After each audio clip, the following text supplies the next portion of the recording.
Hello, everyone.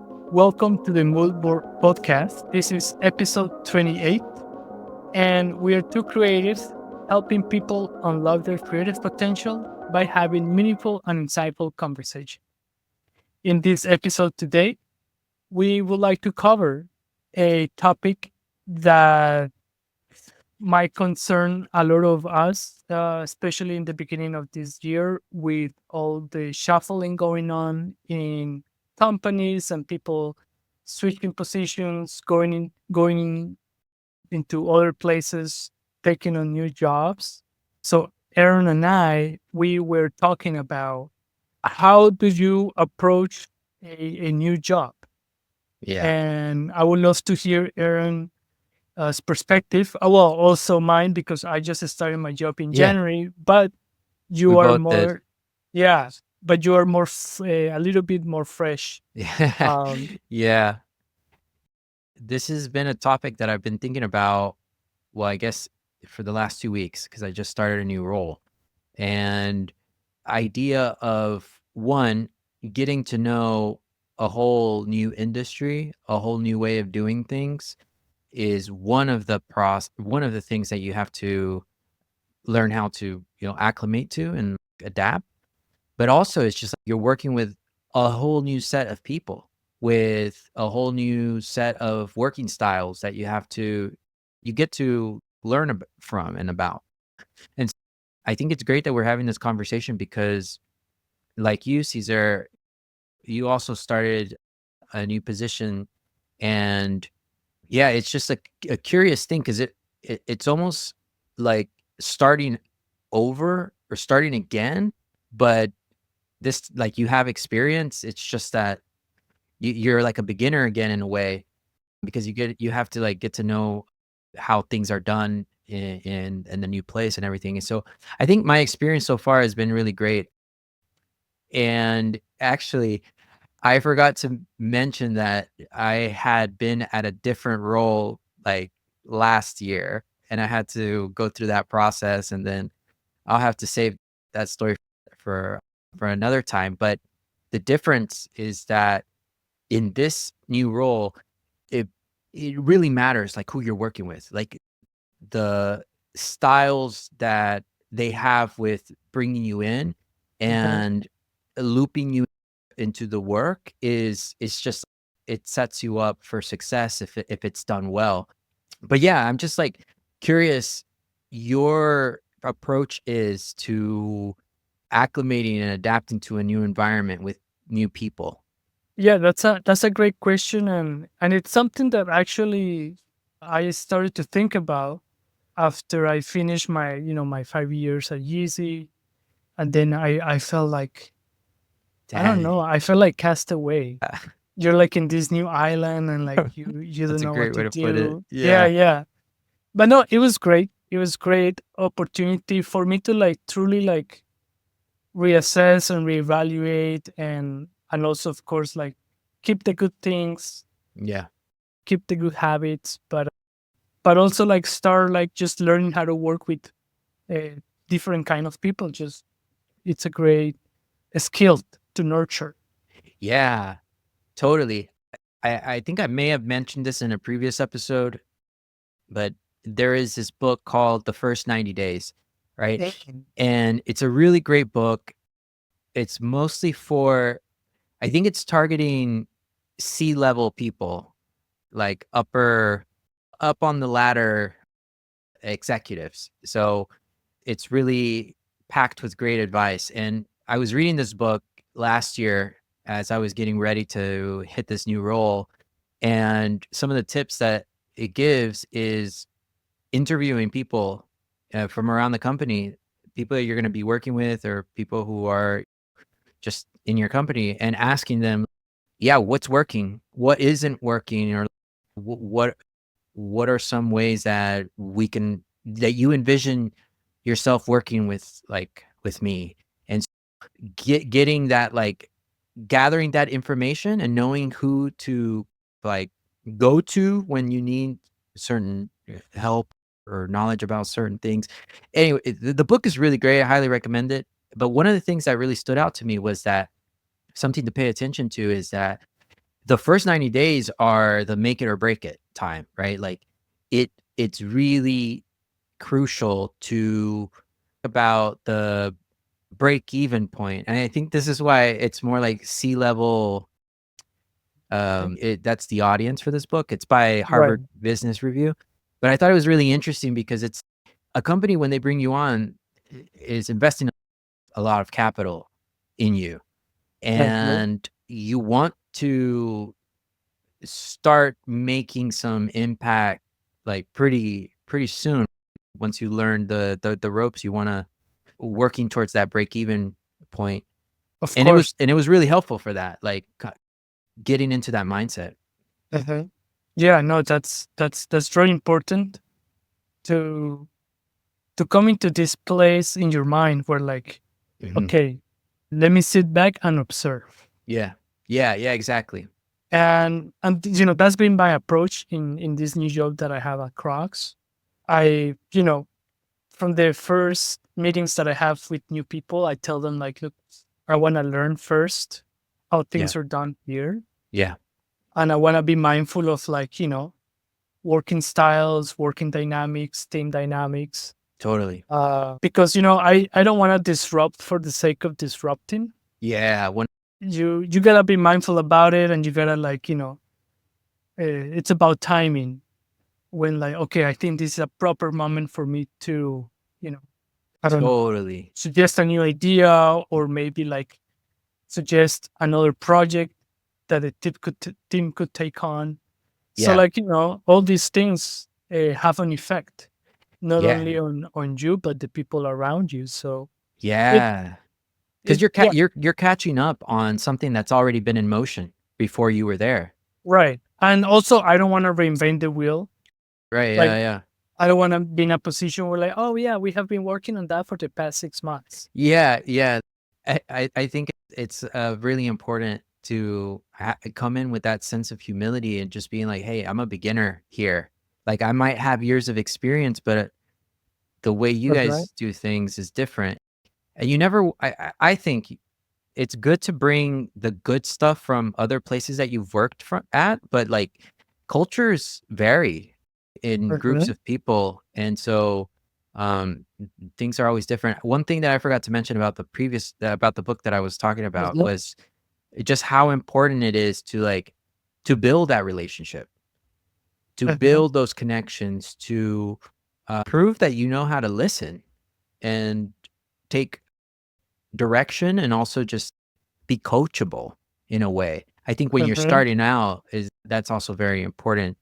Have you heard of those like that there's like these three categories that in the beginning you get hired for what you do, Mhm. how you think, Damn. or your experience, and then the third level is who you are. So there's Mhm. like these like categories that people fall under, which I think is really interesting. I'm not sure if I'm saying it as accurate as what it is, but it got me thinking about that.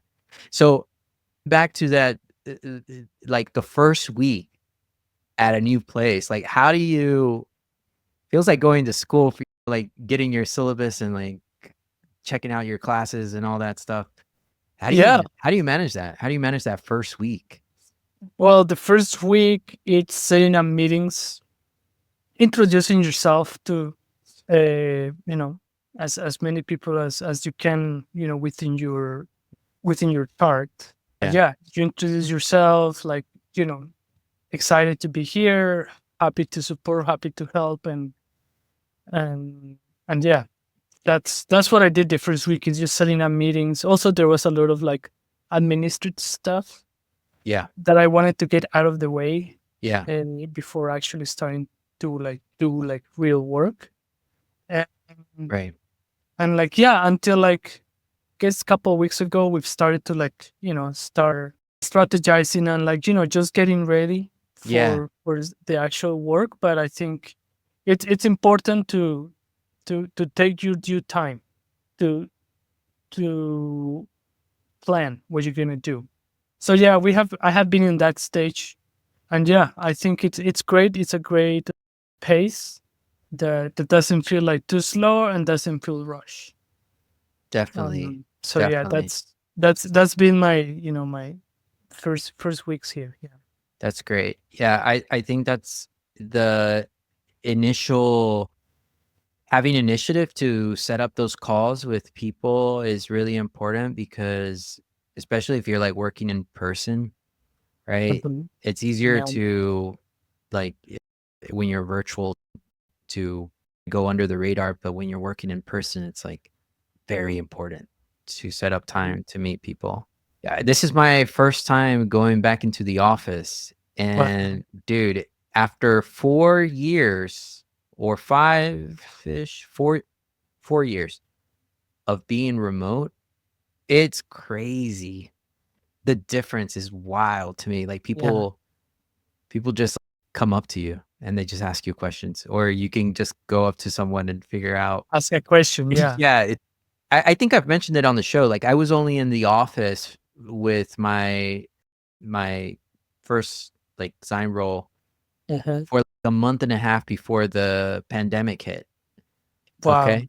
I guess I did work in an office before. It was just a smaller studio. It wasn't like a big group of people. But I think the thing that has been standing out to me a lot is that relearning like in person interactions.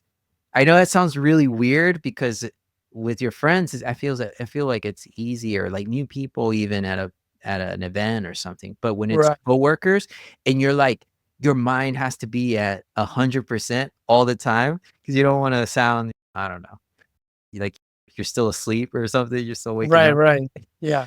But yeah, it's been interesting. You've been working in person for a while, no?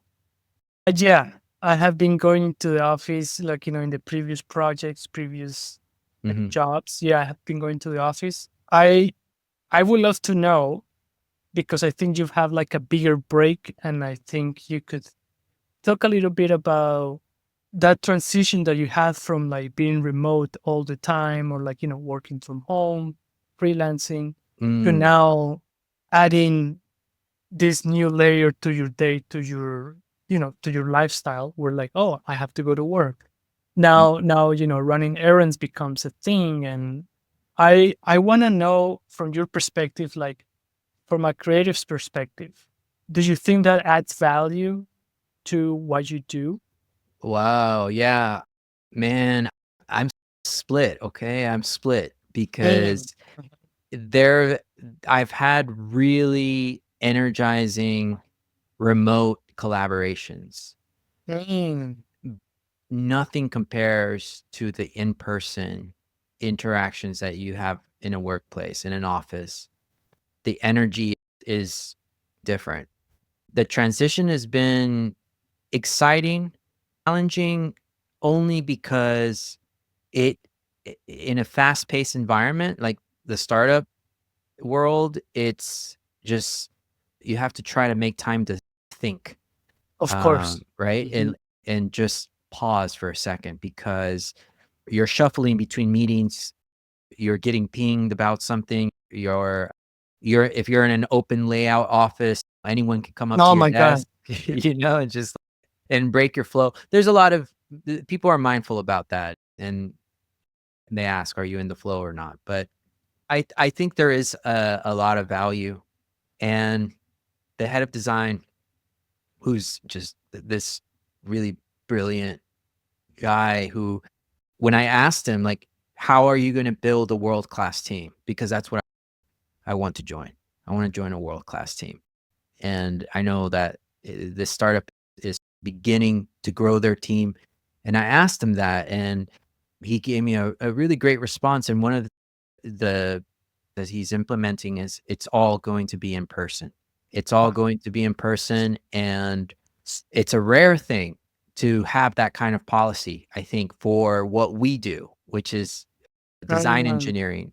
Oh, that's right. another thing too. With this role, I'm taking on another title, a complete new set of responsibilities, which is really wild because it's a role that has been enabled.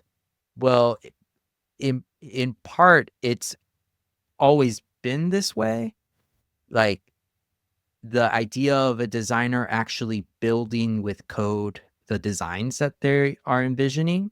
That's how it used to be back in the day, in the beginning of software development. If you didn't code, you didn't design either because you just didn't know how to. Wow. And now we're seeing that sort of come back again, but AI has empowered that a lot. Oh, I forgot to mention, I guess, what startup I'm working with.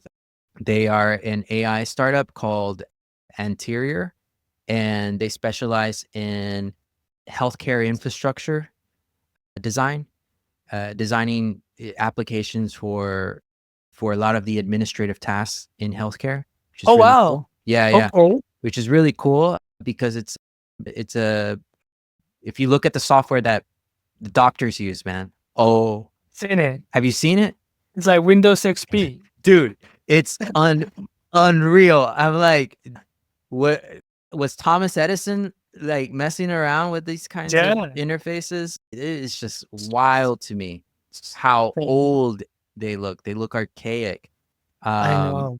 but yeah, it's just really interesting to be in a space that's changing every single hour. It's like I come Right. out of work and I check Twitter. There's been like 10 new, 100 new like announcements of new things popping up everywhere. And it's crazy. Yeah, I can But imagine. but that's the update there. But going back to this, staying on topic here with it, I feel like we should disclose, Caesar, that we're recording this on in the evening, which is like one of the first times we've ever done this. And we're coming out of work and we're both like brain fried, which I think is cool, Hey, I think there might be something here for right? us to like discover or explore Yeah. where the importance of having certain conversations, certain times of the day, like Yeah. it's not the same. It's not the same because Yeah. your mind is at different places. But still, I think it could be like really interesting seeing what we focus on. Yeah. Yeah. Oh, it changes. I think it'll be cool. I'm curious to ask you about your your ideal collaborators, like the people who you work with or have worked with when you're starting out. Is Yeah. it is it easy for you to identify them, or do you, does that happen over time for you? How do you identify the the people you go to with ideas when they're still in their early stages? I go to a lot of close friends, including you, people that whose judgment I trust, people whose taste I trust, and people that I know are always in this mode of like creating visual appealing assets or like elements, whether it's a campaign, whether it's a product, whether Yeah.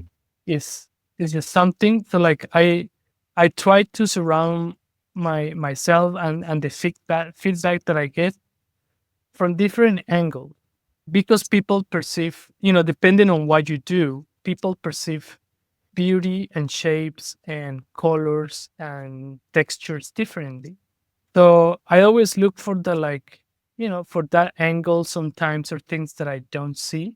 So like I just, I always ask for honest feedback Yeah. and just like I like to stay focused on the initial thoughts, like initial reactions, because that's more pure than you letting something soak in for like a week or something. And I think when you come back to it, yes, there might be some clarity, but it's not as pure as your first thought or reaction to something. Oh, that's I have a piece of paper here that has a quote that I wrote down, it's funny that you said that because it's literally this. Intuitions are shy things and apt to disappear if they're looked into too closely. So Yes. that purity of that initial thought is pretty powerful. I recently read this illustrators process. It's like this book that has 40 illustrators from like the 60s or like some Oh a wow. long time ago. So like these people are working for like magazines. They're working for back when were professional illustrators on staff and stuff like that before No AI. AI. No AI. Exactly. And this guy had really something interesting to say about ideas. He said something along the lines of people confuse ideas with thoughts, and that you kind of have to like follow where the idea is taking you, and like basically asking the idea what does it want to do with you Right. versus, and I may have said this in the previous episode, I don't know, I don't remember. I think you did. I Yeah. did I because I I've been think it's been in my mind. I've been sharing it with all the creative people that I know because it's just such a beautiful articulation of what like it's another way of saying follow your gut, but it's really early. nice. I'm glad you brought that up because I've continued reading Think and Grow Rich, Oh yeah. and I'm in a section where they talk about like planning, like Okay. they're talking about innovation, which innovation and the innovation to be successful, it takes a strategic planning Oh, absolutely. to 100. get it across the line. And they touch on ideas Okay. that sometimes they talk about we have desires, Yeah. but then the idea is how we plan to get that desire across or Uh-huh. like being translated into a tangible form. Ooh, that's But interesting. it's like similar approach to what you're saying, like, Yeah. a desire to do something, but then the idea is like, okay, the idea is the plan that it takes for that desire to become something. Wow. So it was like, yeah, pretty insightful. And it's just so good because it breaks down ways of thinking Yeah. that helps you articulate what you're thinking.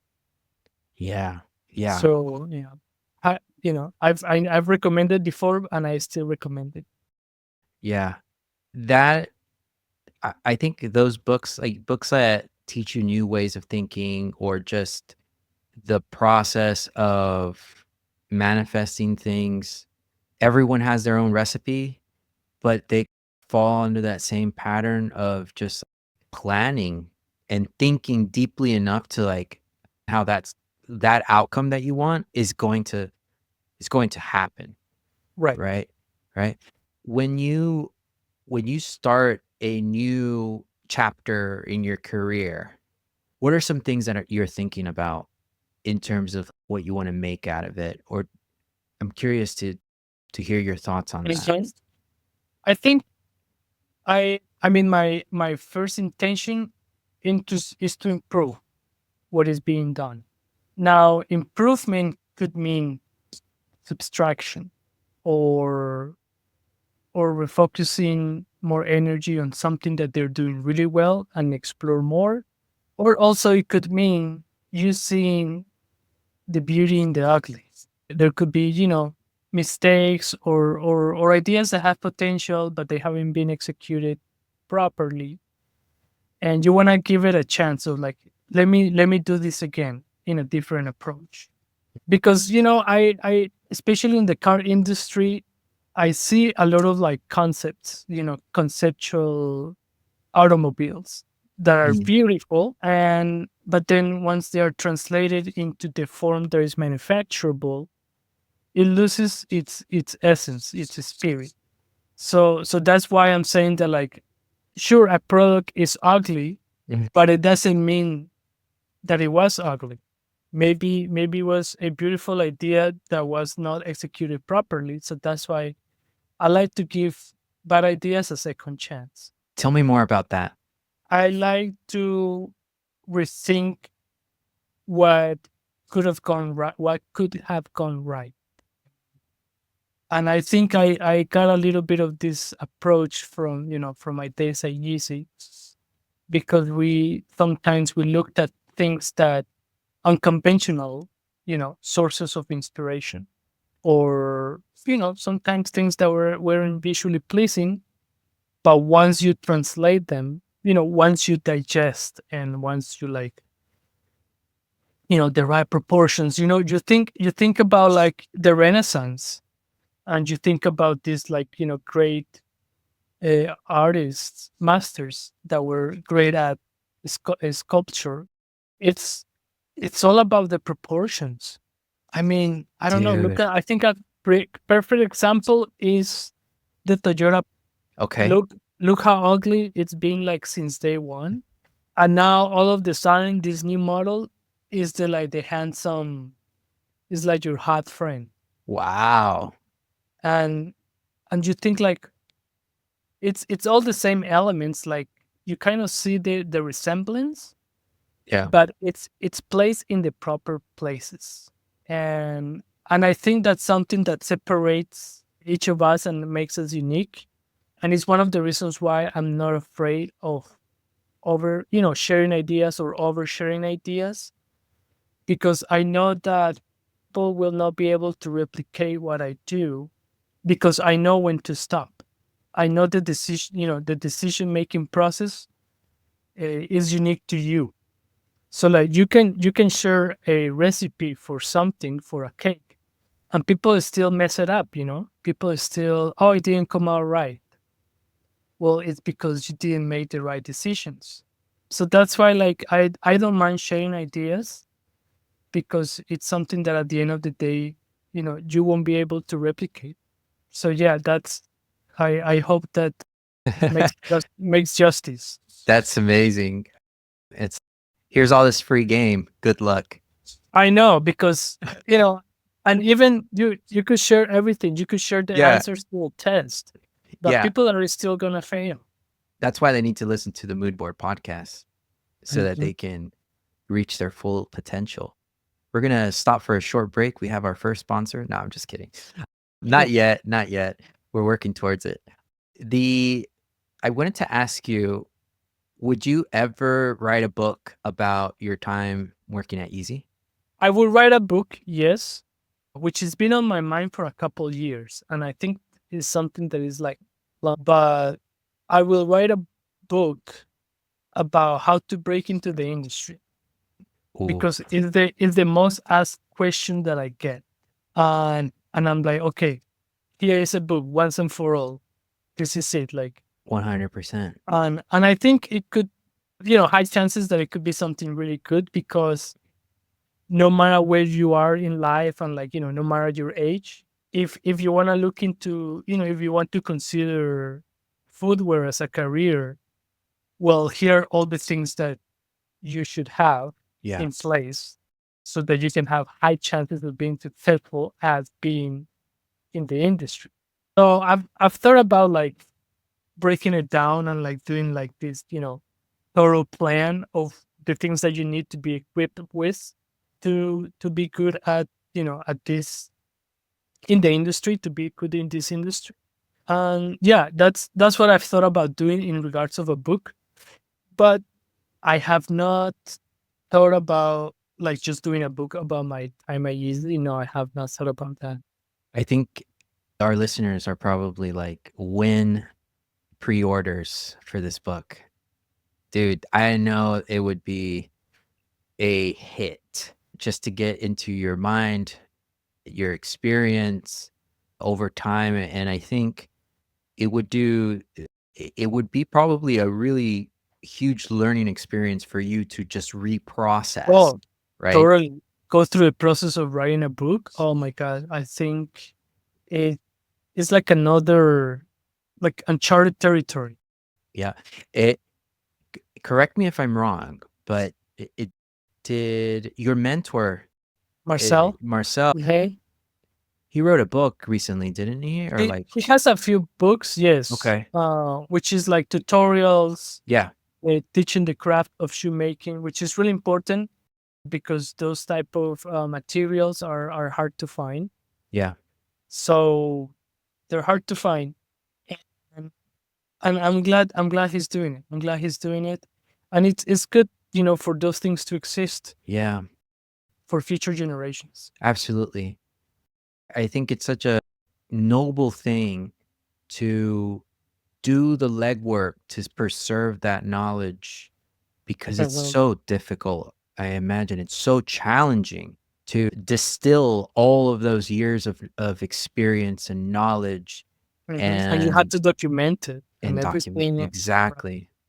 So no, I have such a huge admiration for craftspeople who just are able to talk about what they do in a Mhm. way that doesn't feel alienating or mm, difficult to grasp, but they almost like they talk with such clarity that it just so good. On the topic of book, I think we haven't had a chance to have a conversations in a I think a couple weeks because we've been really tied up Yeah, with with the yeah. schedules. But on the topic of books, I recently read The Time Machine. And this book was written in 895, if I'm not mistaken. Well, And it was written by a gentleman called H.G. Wells. And the reason I bring it up is because this guy invented the concept of the time machine. He invented that term.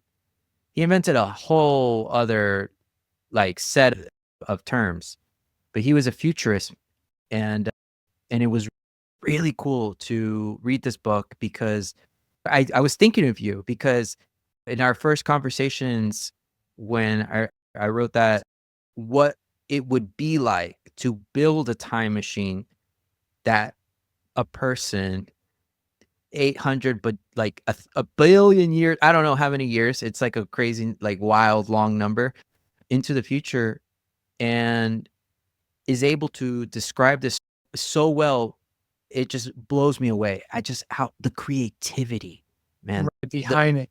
the creativity behind it, the ability to not not only come up with such a great idea, but be able to write about it so beautifully. And so I've just been thinking that the time machine is really our minds. Like we're able to go into the future Yeah. with our vision. We're able to see, right? Mhm. Yeah, I believe in that. And I also believe that there is a way to time travel Yeah. without time traveling, which is consists of the experience, the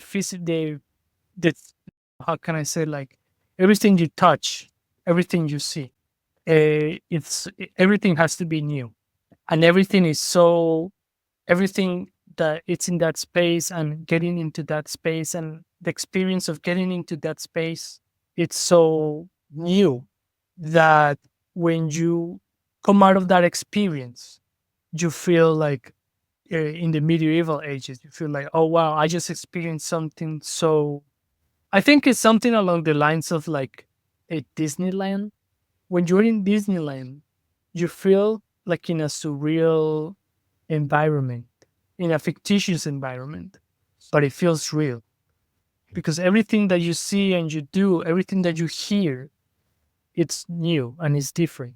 And I pay attention to this because this is something that Ye shared once, and he talked about this concept of time traveling, which is he shared that like you create such a avant-garde experience that when you're out of it, you feel like the Tesla is a horse carriage, and it's doable. Like the concept of it is doable, not necessarily like you getting into a machine, Right, right. you become in like I don't know energy, like that's just not feasible. But Yet. it creates.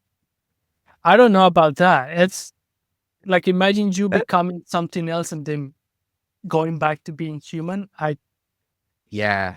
No, I think what might work is wormholes.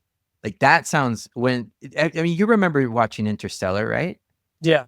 Remember, without giving any spoilers, the moment that he folded that piece of paper to explain how to travel through time? Oh, If yeah, how basically time is bent to travel long distances.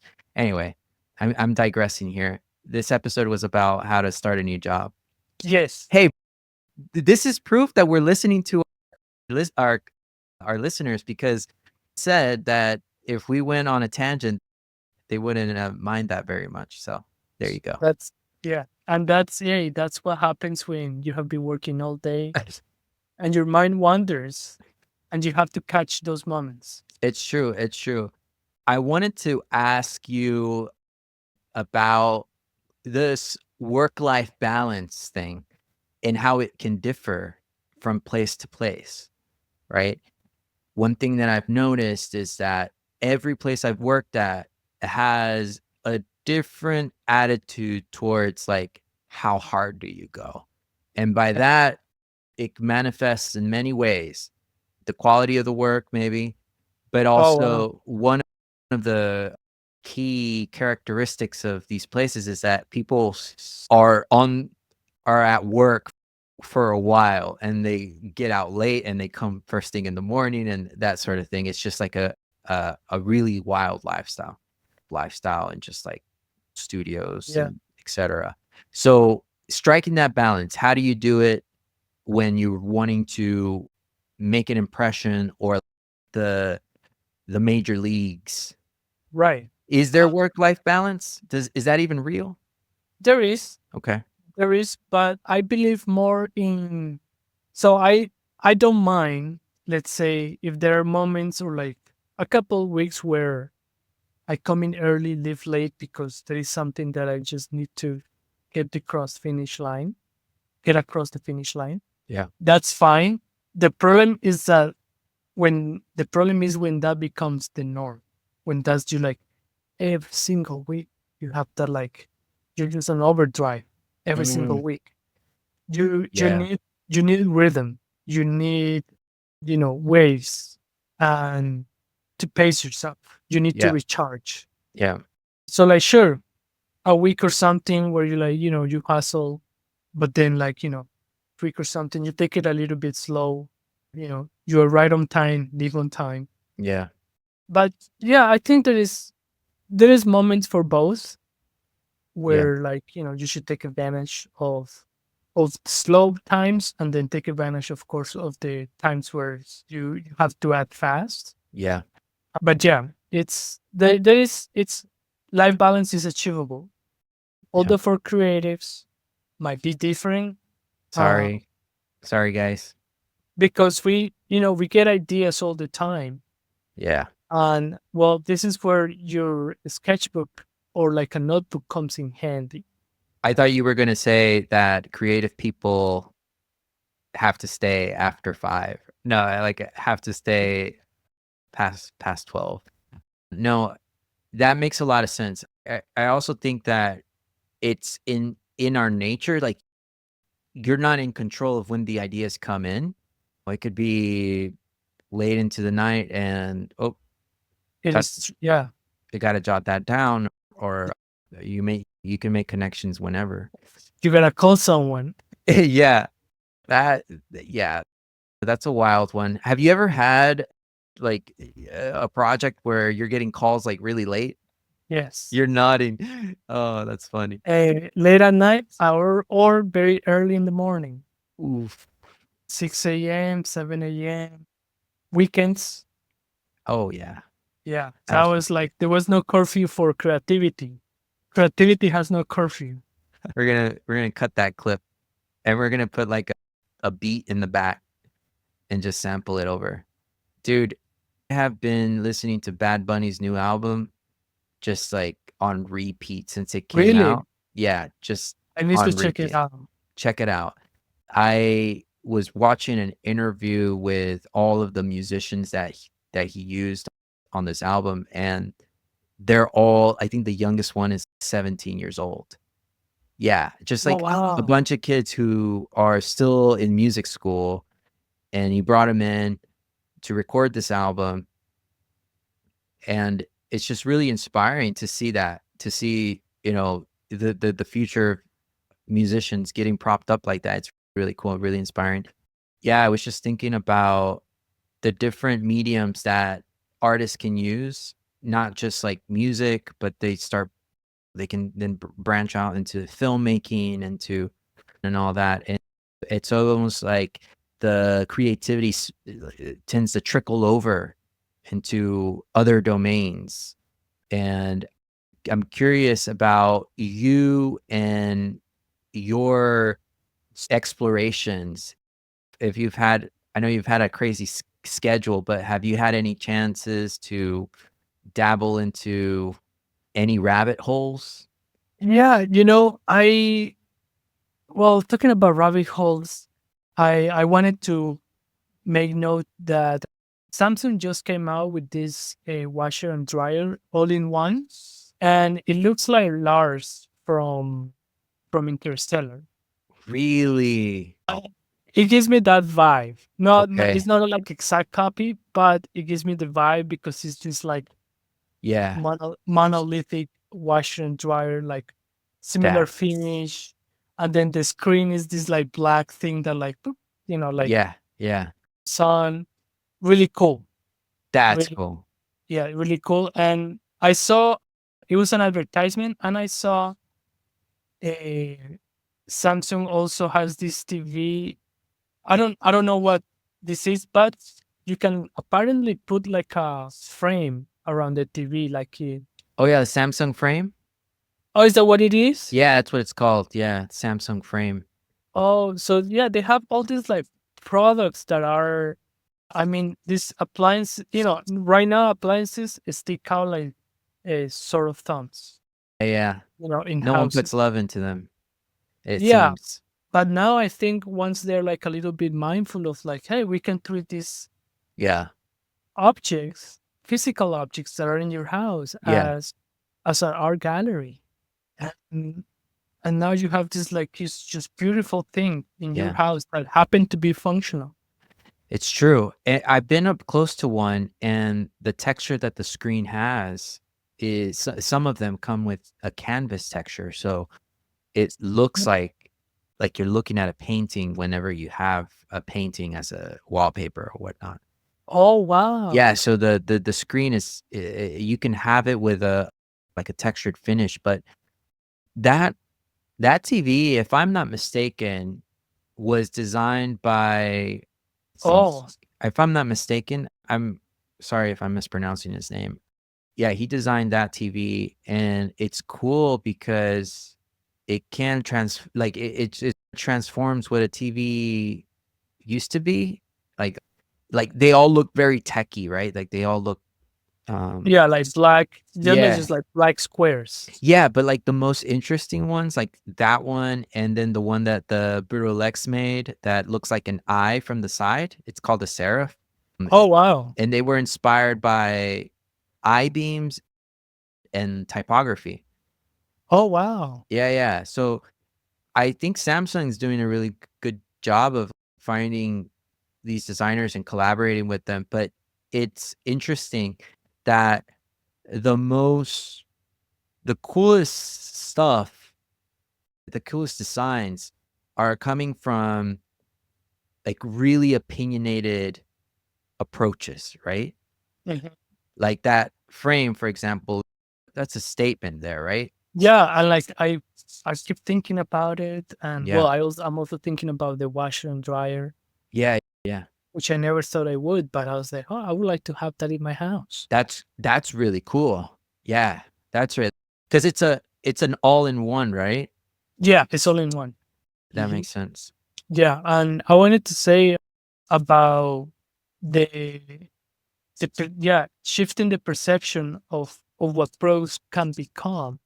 It's really interesting because it it stretches our imagination, and it pushes us forward, as a society, and as a society that is mindful of design, mindful of what things look like, what they feel like, how they work. And I appreciate that. And then it also makes me think about the idea of trying to catch my train of thought and think. Let's put a pin on it and come back to it because I lost it. It's all good. Maybe there's another one that comes along, another train comes through. We'll wait for it. I really like this thought because it relates to something. I was listening to this interview with Steve Jobs and the interviewer. This is from like a documentary called The Lost Interview. And the Oh wow. interviewer, yeah, the interviewer, by the way, this like video was lost and then found, and then it was released as a like documentary, but it's really just a voiceover. Is And it on YouTube? maybe it's just called The Lost Interview with Steve Jobs. So Oh, check it out. I bought it on the iTunes. oh, it's worth it, I'm Yeah, sure. it's so worth it. But there was one thing that this interviewer asked, and I thought it was so good. He was like, is it hard to build a business? And was it to build a business you weren't even trained in it, and something like this? I don't. Oh I'm wow. paraphrasing it. Yeah. And he responded with like the most articulate answer. He said something about how with business certain things are done a certain way because that's how they always have been, and it's really great to come in and question that. But that's not the point that I bring up this documentary. The reason is because he asks him, how do you know what to build? And he says, he has a really long pause, and then he says, it all comes down to taste. It all comes down to taste. And then he expands on that. He says, it's about exposing yourself to the greatest things that human beings have done, and trying to take some of that and bringing it into what you do. Wow, that's powerful. And I was like, Wow. and so it's great because that's that's a As a incredible, it's masterpiece. a Yeah, it's a masterpiece, right? masterpiece. And Mhm. to think, I think, is it Tars? Yeah, the Yeah, robot's name. yeah, yeah, yeah. To think that someone was like, dude, we have to do something about this washer dryer. Yes. We need to make it hot. We need to make it Yes. like Christopher Nolan's going to cast this in his next film Totally. kind of design. Yeah, That's cool. That's the kind of design that I want to see. That's how we get to that utopia. of course. I mean, sci-fi is such a great source of inspiration. I mean, look at all the things that the Jetsons, Yes. uh, at that time was fun and games, but now you're Hey, like, wait a second. it's true. It's Is- true. Sci-fi predicts everything. Everything. If you pay attention. If you pay attention, yeah, there's so much inspiration there. I we got to talk about that a bit more in our next episode, because I've been getting deeper into sci-fi now, starting with this H.G. Wells guy. Dude, he coined the words atomic bomb. He wrote a book about, because he was a science. Dude, wait, you have to, quick story right now. Okay. This guy, by the way, I've been obsessing over this guy. All right. His name's H.G. Wells. Okay. This guy wrote his first novel when he was like 11. He was just like super imaginative Oh, wow. because he broke his leg, and all he did was read books because you couldn't walk when you broke your leg back in the day. Oh, So he had to read books. All right. This guy was studied to be a scientist, was a scientist, and started to write journals, trying to apply to write to journals, because that's how scientists make it in their field, right? They get published in journals and make discoveries and stuff. No one wanted to publish him. wow. And so he decided to take his ideas and start writing novels about them, Oh, right? And yeah. so it was just as like prediction after prediction, because he was thinking so far ahead, and it was who pieced together those things, Right. how it would work. But it's like someone has to go there first, right? The sci-fi show or whatever has to travel and then Yeah. come back with what they've seen, and then Exactly. someone else gets inspiration if they're paying attention, like you said. Yeah. I love that. I love that. Yeah. Wow, that's very powerful, man. And this is why we do this podcast, because we want to put on your radar this kind of material, things that we have found, things that we have read, things that we found useful. And that is the point of the podcast, Yeah. to put on your radar all these places of inspiration that are at your disposal. Now more than ever, you have access to anything that you can think of.